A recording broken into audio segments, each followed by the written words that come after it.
Man, boom. And just like that, guys, we're back again. We're live. It's me, Tom Owens, guys. You guys know me. It's been a while since I've done these podcasts. A lot of people ask me, where you been? Why haven't you been doing these podcasts? Well, a lot of people know that I've been going through these last few years. I've been going through some mental health issues with epilepsy after I had that bike wreck and I had a little brain injury, and I've been going through these issues with the epilepsy, and it's been an up and down battle.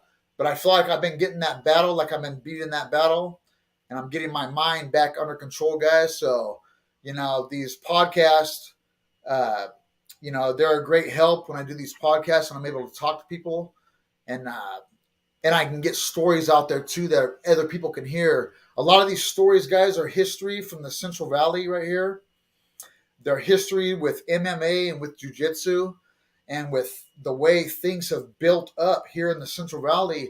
The Central Valley California guys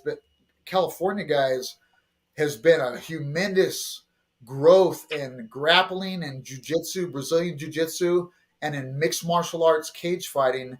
It's been huge, the growth. It's been really tremendous. And guys, today I have a special guest.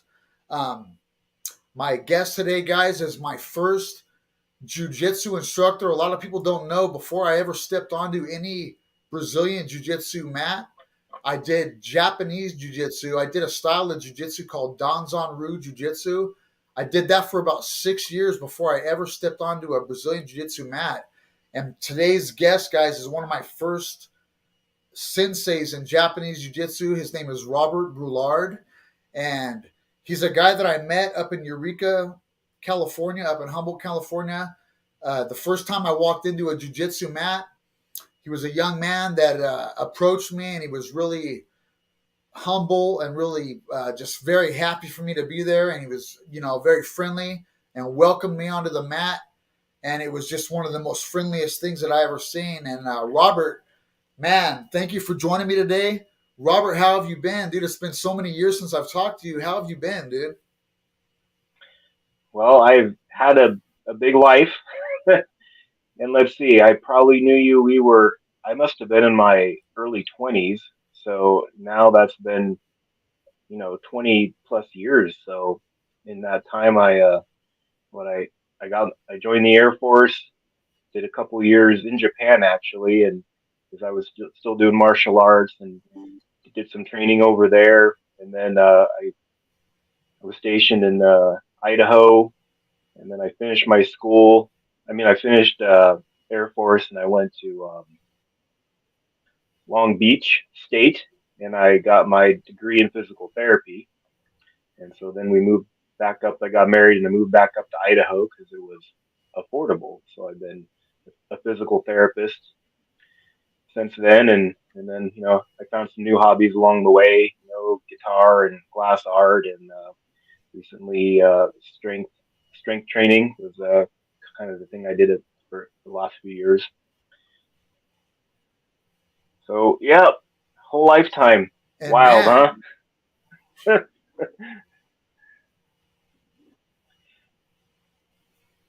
what a trippy life, dude, this has been. And what about jujitsu, bro? You don't, after the Danzan Ryu Jiu-Jitsu, I'm super surprised with the evolution of jiu-jitsu and Brazilian jiu-jitsu that you haven't joined into a Brazilian jiu-jitsu gym. Jiu-jitsu is just not on your mind anymore? Well, that's a really What do you think interesting. about it? It's fascinating because, and we can talk about this more. But I remember like watching the first few MMA's, Octagon, right, and the tournament style, and like we always thought, oh, jiu-jitsu would be really good. It would be really good against any other one-on-one type of combat. So when I left and went in the Air Force, there was a lot of judo in Japan where I was, and I found a guy, and he was training competitively at a pretty high level. He trained with the British Olympic team when he was stationed in England. So he was pretty good at judo, and he wanted to keep on training. So I trained with him, and we trained in Japan, and I these we went to this college that if you were trying to get into the Olympics for a sport, you'd go to like a college like this. It was a sports specific college, and so uh, they wouldn't even let me work out with the guys. They made me work out with the women, and they all cleaned the mat with me. Really? Cleaned the mat with me, right? They were so good, and I remember What do you like I mean? Like, went to what do you mean? They were tossing you? They were throwing you? Were they tossing you everything. easy? Destroyed me. You're talking about people who were athletically gifted and been training for 20 years doing judo, and I was just like, you know, I thought I had got to get on the ground, This is protect after, myself, this is after all that. This is after all that. Don's on Ryu Jiu Jitsu. Oh yeah, oh yeah, because judo is like a competitive sport. It's just like MMA. It's very different competing in a thing than the self defense. What you're doing for like what you do for self defense. I mean, maybe not so much MMA because you can actually hit people. You can't do that in judo. But I I I stayed with it a while. There wasn't a lot of judo in for a couple of years when I was in the Air Force in Idaho. But when I went back to school in California, I tried to get into some clubs. I tell you, man, and then I kept getting hurt. Like I do something, I get a stupid injury, and I got another stupid injury. It's like, man, all these people want to compete like it's the Olympics, and I got to go to work the next day. I got to go to school the next day. So, um, and then I think because of the success of MMA, that's what we see now. A ton of MMA style dojos, and not a lot of the what we grew up with. I mean, maybe there's more of those in California, like the Danzan Ryu type schools.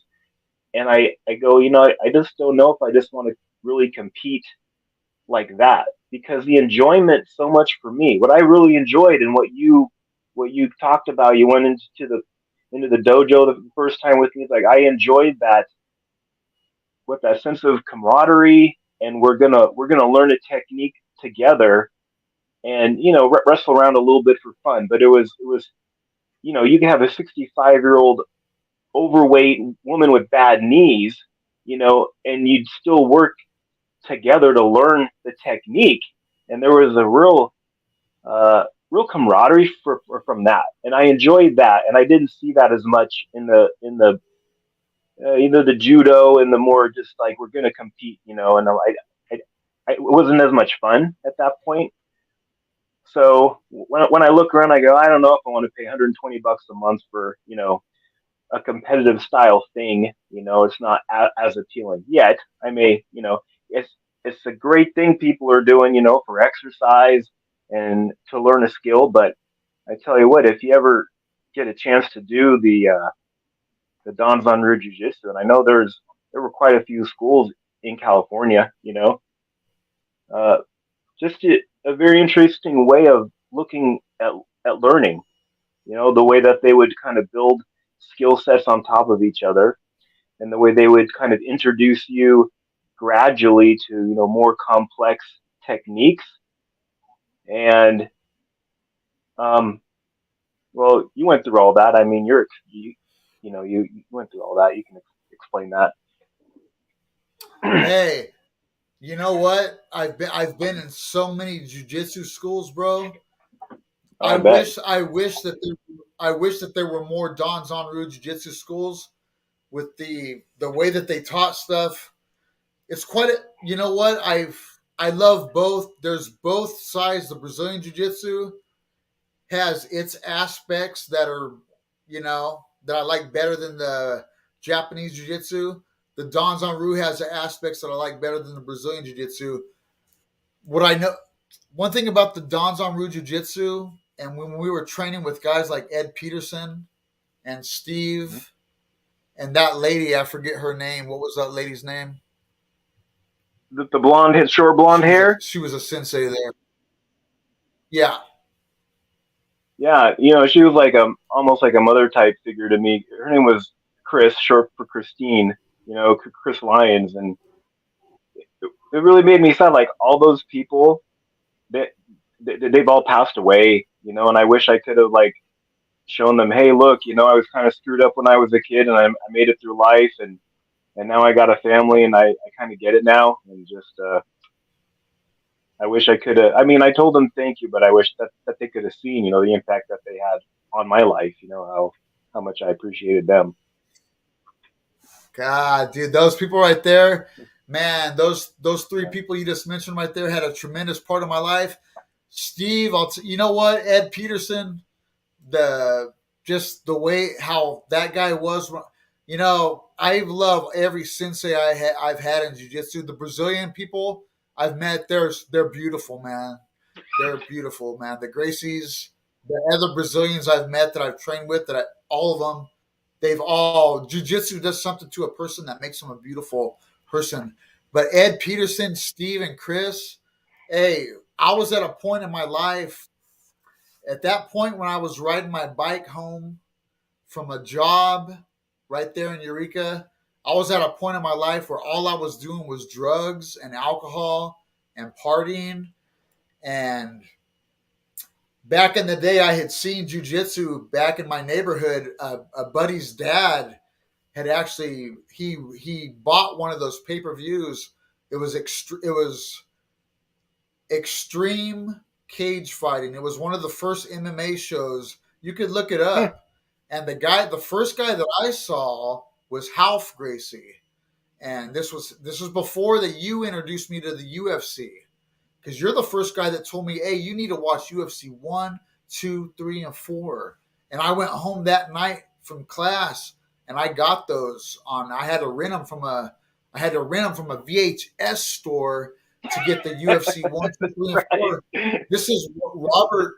I had been doing jujitsu in the Japanese Jiu-Jitsu club for about 6 months, and Robert goes, "Hey, you need to watch UFC 1, 2, and 3." He goes, "You go to this VHS store. This man right here, I'm interviewing. He goes, you go to this store, and you can rent these." And I did. I went right away, man. In Eureka, I went and I rented this VHS tape. I rented all of them, and I watched Hoist Gracie in UFC 1, 2, 3, and 4. And if anybody out there that watches UFC, if you think you're a UFC fan and you haven't watched UFC 1 through 4, you need to slap yourself in the face and you need to go and get on YouTube and you need to watch UFC 1, 2, 3, and 4 and see what it's like when it's a jiu-jitsu person, a straight jiu-jitsu person against a straight karate guy, a jiu-jitsu person against a straight striker. It's before that's really mixed martial arts. But before I saw that, Robert, before I met you in Birdland, before I moved to Humboldt, man, here in Visalia, when I was in all kinds of trouble in a neighborhood with all these gangsterish kids, we were getting in trouble. My buddy's dad rented this pay-per-view. Like I said, it was that extreme fighting. It was Half Gracie.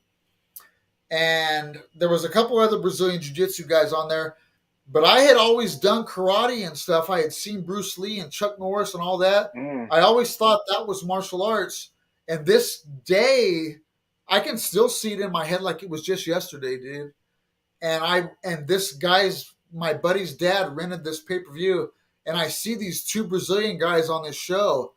That Half Gracie's one of them, and he just takes each one of these, the karate guy, the kickboxer, the boxer, down to the ground. I had never seen anything like that in my life. And the guy just taps these guys out. I didn't know what he was doing.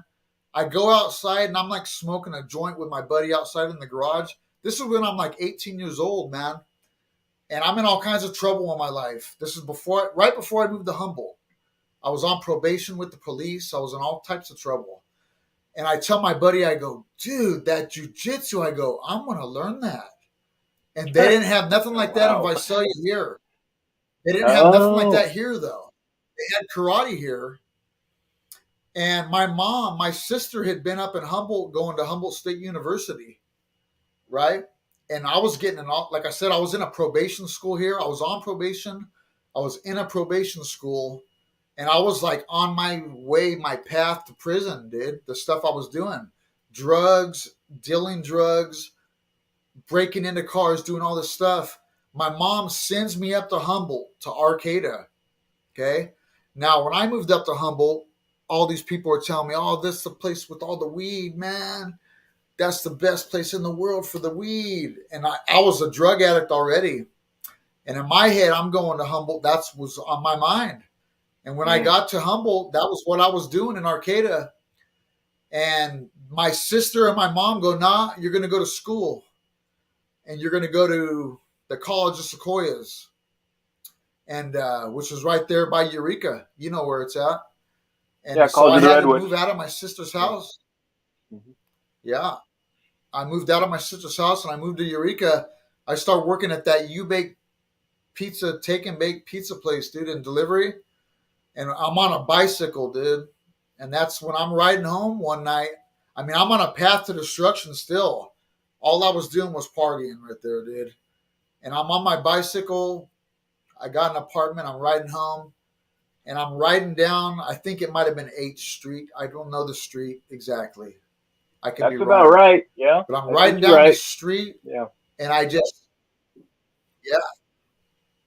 And I see on this, I look over to this, on this building and I see it just says jiu-jitsu. And I had this flashback in my head, Robert, Mm. that day that I saw those fights, dude. The jiu-jitsu, those Brazilian jiu-jitsu guys. And the very next day, I went down there and I walked into that dojo, that Danzanru Jiu-Jitsu, Eureka Jiu-Jitsu, Judo and Jiu-Jitsu Kodokan is the name of it, I believe. And that's when I met you, and I met Ed, and I met Chris, and I met Steve. And there was a blonde-headed kid in there too. He was a blonde-headed, studly, like young buck, a super cool guy. I don't remember his name. You would. He had like a mullet type of a long blonde hair. He was a young TJ. buck. He was a brown belt when I met him. Yeah. And he was very inviting. Everybody in there was, it was different because I had been in boxing gyms and I had been in karate gyms and I had been in these different gyms, but the invitation and and how friendly everybody was when I walked into that gym, it was different than any gym that I had been into. And man, that started a path right there for me. It took me out of a bad path that I was on, and it put me onto a path, that led to the path, like literally to where I am today. And yeah, dude, you guys, it's a trip talking to you, dude. The Danzanru Jiu-Jitsu. Now, anybody that'll watch this video, I didn't advertise this before, so people will watch this after. Brazilian Jiu-Jitsu, man, I still do it. I love it to death. You know, it took me almost 20 years to earn my black belt in Brazilian Jiu-Jitsu. When I came to Visalia, now here's another part of the story. That's a trip, Robert. You can interrupt me anytime too. The reason I tell these stories, man, is because, like I said, dude, we never know when we're going to go. I don't have children of my own, but I do have a lot of family.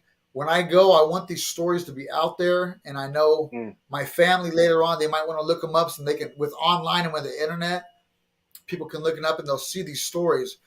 But yeah, it's a beautiful thing about the internet. But when I was living up there, I had earned my way. It had been about 6 years of me doing that Danzanru Jiu-Jitsu. It had been quite a long time. I had earned my belt all the way up to brown belt, 4th degree brown belt in Danzanru Jiu-Jitsu. That took a while to get. It was no joke getting that. And I felt like that the way you have to get your belts in Japanese Jiu-Jitsu is a whole different level than Brazilian Jiu-Jitsu. I think it's way more complex in the Japanese Jiu-Jitsu. The way that they teach you all the techniques and the fundamentals of Japanese Jiu-Jitsu are so complex, Robert, in that Danzanru Jiu-Jitsu compared to the Brazilian Jiu-Jitsu. Now, the Brazilian Jiu-Jitsu also has its aspects that are stronger than the Japanese Jiu-Jitsu, so they're both great. But that Japanese Jiu-Jitsu, that's where it comes from. You know what I mean? For the most part. Mm-hmm. Hey, the fundamentals and the way that we learn those techniques, you guys broke it down to the maximum, man, of how those chokeholds worked. Everything, how it worked, was broken down to the maximum. I think it was, quite a bit more did the Brazilian Jiu-Jitsu was quite a bit more. Anyhow, my younger brother, was living in that same neighborhood that I was getting in all the trouble in before I had to move to Humboldt. And my mom gets a hold of me and she says, "Look, your younger brother's getting in all this trouble with those same kids that you were. You need to come back down here." So I had to leave Humboldt, man, just like that, to come back down and get my brother out of this shit he was in. And I asked Steve, I didn't even ask him. I said, "Man, I want to keep doing jiu-jitsu, but there's no jiu-jitsu." Steve gave me like 15 mats, bro. Steve gave me like 15 of these mats that Yeah. I brought with me. I brought these mats with me back here to Visalia. Now, people don't know this, but this is literally one of the first jiu-jitsu schools right here in Visalia. Oh, He very gave me good. these mats. I brought these mats with me. I was addicted. I was addicted to jiu-jitsu at this time. And my mom lets me set these mats up in the backyard. Hey, and I adopt these kids, like these 10 kids from Birdland, from this neighborhood, into my backyard. And I literally start this jiu-jitsu school, bro, with everything, the rules, the falls. I started from the very beginning, the escapes, the hazushis, the wrist escapes. I build it up, man. I do the whole thing. This is before I had found a Brazilian Jiu-Jitsu school. And I get this group of kids going. Now, we rolled because me and you used to wrestle. After the classes, we would roll. Yeah. Now, Yeah. this That is was something fun. that they do. This is something that they do in Brazilian Jiu-Jitsu a lot. That's one of the different things. That's why it's so strong. But I remember me and you and CJ, we would roll. And man, I was always getting tapped out. It was great. Anyhow, I had this group of kids and I kept growing it and growing it and growing it. And through that, later on, man, it kept building and building and building. And I kept meeting other people in this area that were in love with jiu-jitsu. And one thing led to another, where I ended up opening up an academy. And one thing led to another, where I ended up going in, I getting a phone call from one of these cage fight promoters to do one of those cage fights, dude. Somehow the guy had heard about, here's this jiu-jitsu guy. And I had a little bit of success, Robert. The first two fights, I was able to do submissions. I was able to submit the first guy with the Sankaku Gatami with the triangle choke. I was able Yeah. to get that. Nice. And yeah, that was one of the things that we worked on a lot. Hey, man, that I learned from you guys first. It's important to me, man, to express my gratitude. And the second fight, I was able to get a triangle and then switch it off to an armbar. But the last two fights, hey, the fame got to my head. Hey, and I started partying again and messing around with girls and all this stuff. And the fame literally got to my head, and I lost the next two fights like pretty tremendously. So I Oh no. learned a good lesson in life from it.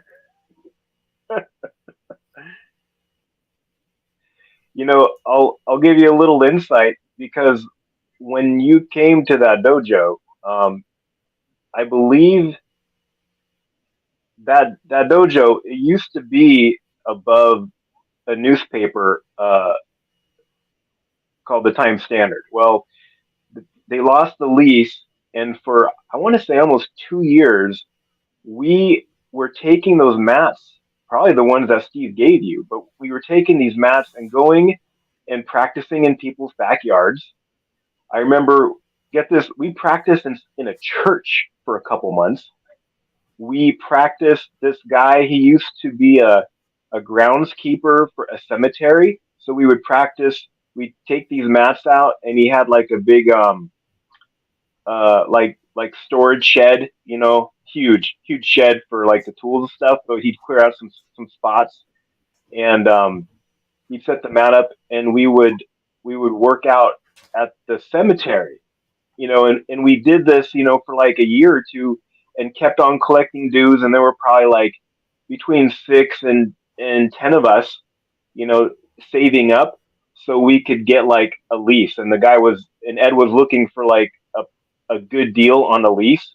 And he kind of kept it going. And he was more of the businessman. He found that little, it used to be like a supermarket, and then he got that lease. So that's when you came, and so it's cool that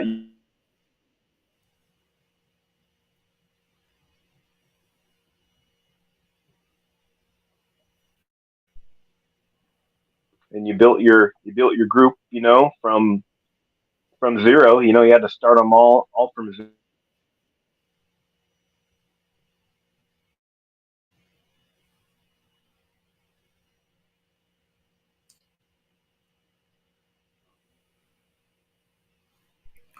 Well, it locks up just like that, guys. Happens. Now, was it recording the whole time? You think everything I said was it caught it, or you think who knows? Oh yeah, it was still recording. It was still recording.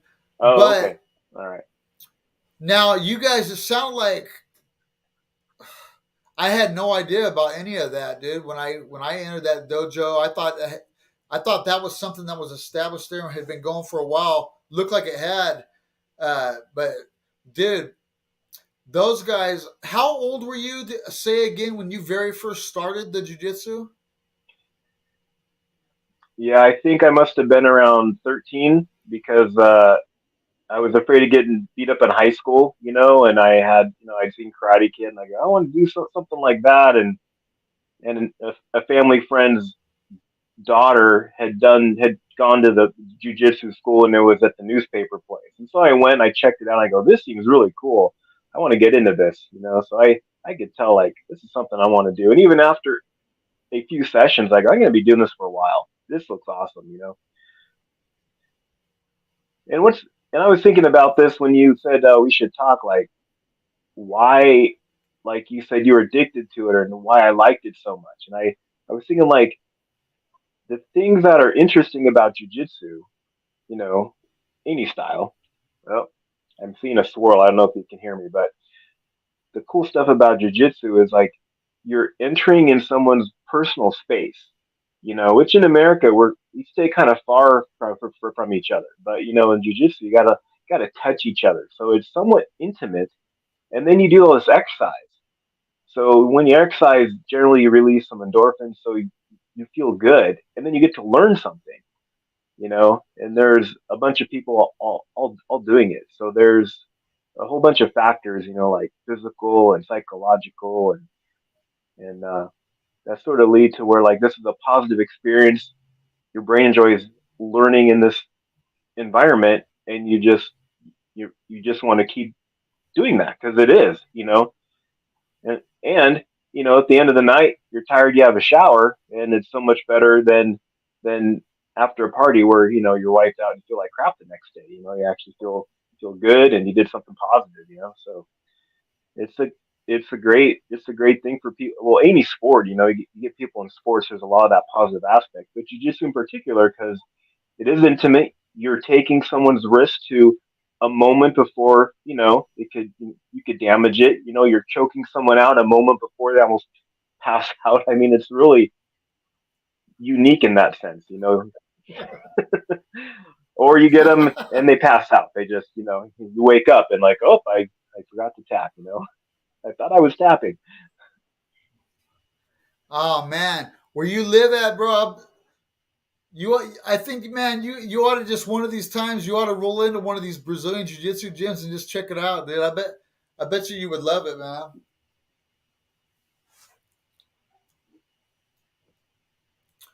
Our connection, my connection probably is messing up because my battery right here, dude.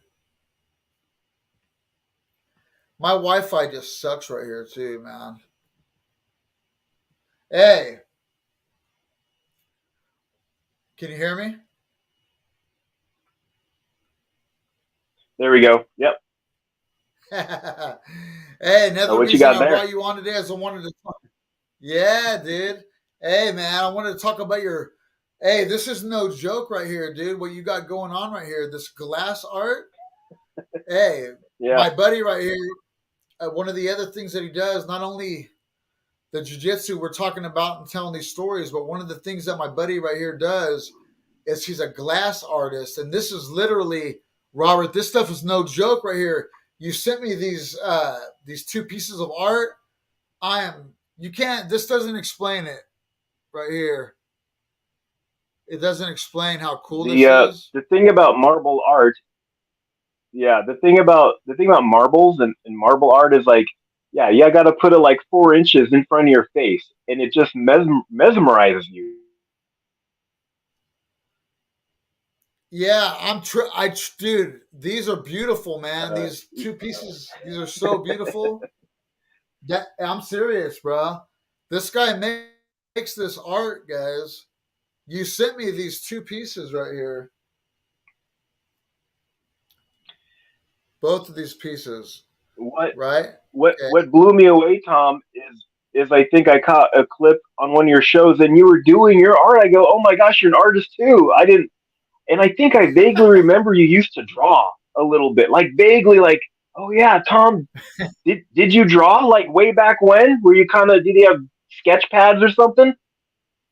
I was actually when I was going to college up there, I wanted the easiest major that I could get when I was up in college. I wasn't serious about school at all. When I was here before school, I mean, I was literally in a probation school, Robert. I was on law probation, and I was gotten kicked out of my Yeah, high school. I was in a probation school when my mom sent me up there, and they told me I got my GED here from this probation school. They sent me up there, and so I majored in art. I had always liked art, but that's what I majored in. oh, okay, Yeah, okay. that's what I majored in when I was at college. Red. I wait. I won't. I. You know what? I look at it both ways. Sometimes I say I wasted that time, but part of me, man, goes no. You know what? That art part is so good, man. I got a lot out of it. You know what I mean? Yeah, And yeah. I got a lot out of the art. Just look at my background, man. That's all I've hand been looking at painted that. right It's there. great, you know. I'm like, oh, you're such a great artist, man.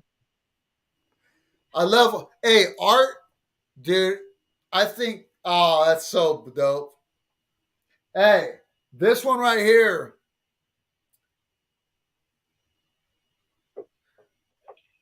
Hey, Robert, It's kind of different. I can put a little picture in it. uh, you're getting good, bro. Hey, people, these That's the are Halloween available, one, man. you know. Oh, that's so dope. You guys have no idea how cool these really are, and when you until you have one in your hand and you're looking at it like up close. Hey, I don't. How did you put those mushrooms in there, dude?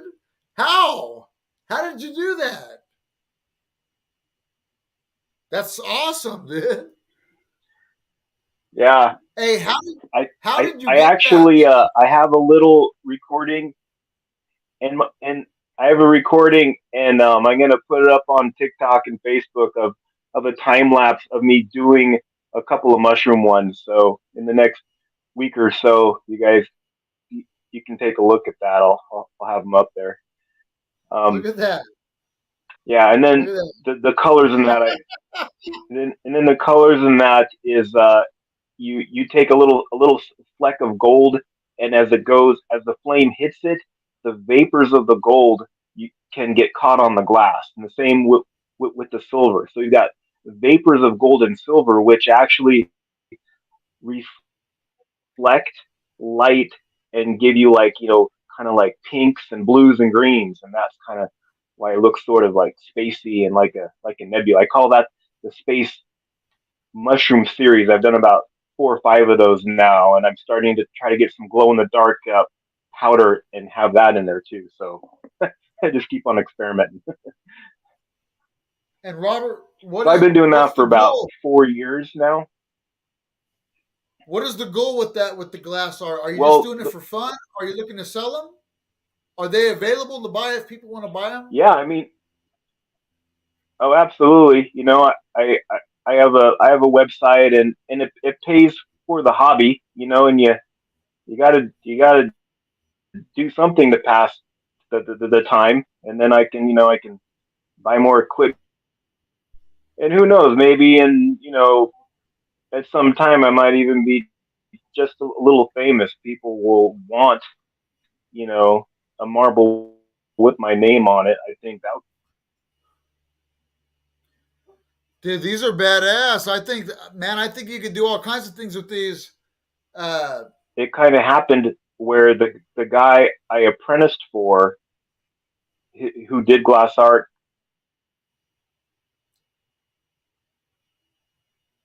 Netflix show Blown Away, and I was doing that. It's kind of expensive, and I couldn't sell anything, and I didn't want to I didn't want to have a full time job and teach there 20 hours a week. That was the other thing he offered. I don't know, man.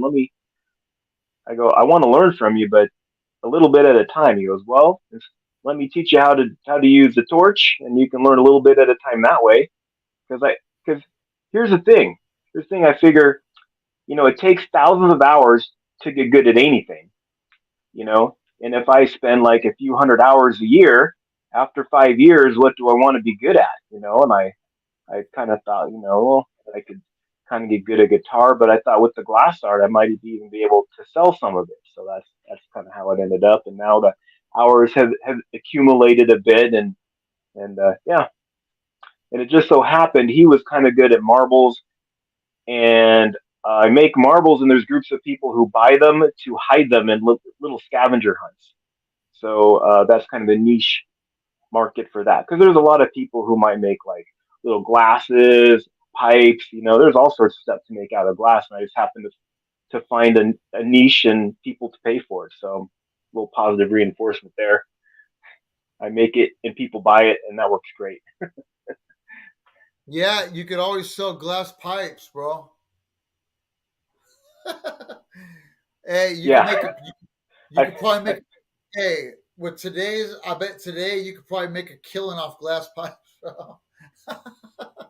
With the legalization of it's a very marijuana. saturated market, and you got to look at, like, you might spend like 2 hours making a really intricate piece, and some Chinese manufacturing thing will sell, a functional piece for like $50.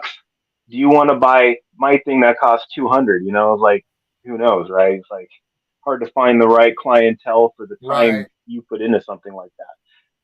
But I have a lot of Instagram. Yeah. I follow a lot of Instagram people who make pipes, and just jaw dropping beautiful art will blow your mind. I go, oh my gosh. I don't even smoke pipes, but if I would just wanted to collect it. They look so amazing. They got, Yeah. you wouldn't believe it. You just Yeah. just just get lost on Instagram for a while and be like, oh my gosh, I can't believe that's glass. It's so good. Yeah. Dude, I trip out on this.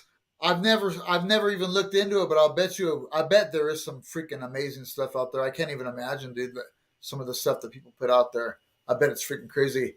That's cool, man. Yeah, I'm Well, only average. I mean, there are people who do it.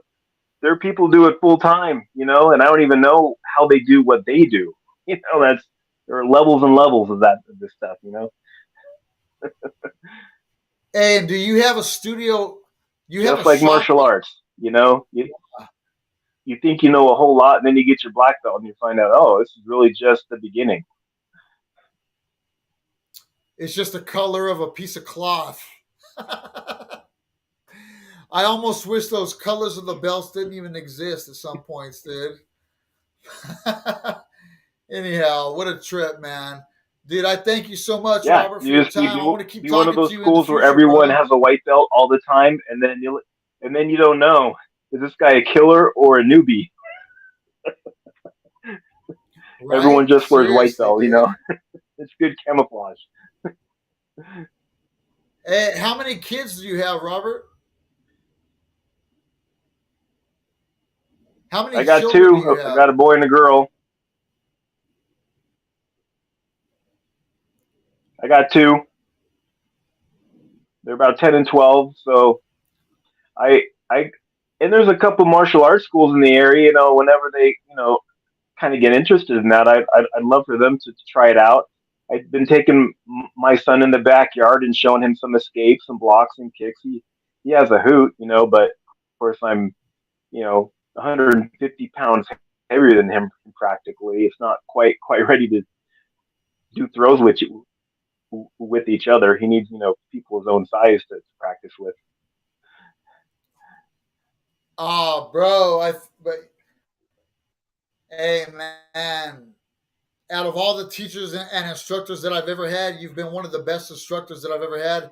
You could be possibly one of the best instructors that your children could ever have. Later on, maybe get them into school, but you're going to be one of the best instructors that your children ever have, dude. That's for sure, man. Anyhow, hey, my battery is going to die. I want to talk to you again, though, man. I would like to have you on here again, dude. I appreciate You're talking to you, breaking up. brother. I'm missing all this. I know my battery's about to die. My battery's about to die. Anyhow, I'm gonna talk to you again. Kind of cutting out on me. Yeah, I'm cutting out on you because of my battery and my technology. I'll talk to you again, Robert. I'll get a hold of you again. Everybody out there, I thank you. I appreciate it. Robert Brouillard, I'll talk to you again soon, my brother. Thank you again for joining me today. Thank you, anybody out there that had a chance to watch this podcast. Hey, Robert, once again, man, I thank you for everything that you helped me with my life, dude. You and everybody in that dojo that I met, I can't thank enough, man. So I just want to thank you guys again. It was great talking with you. Everybody else out there, thank you. I'll talk to you guys again soon.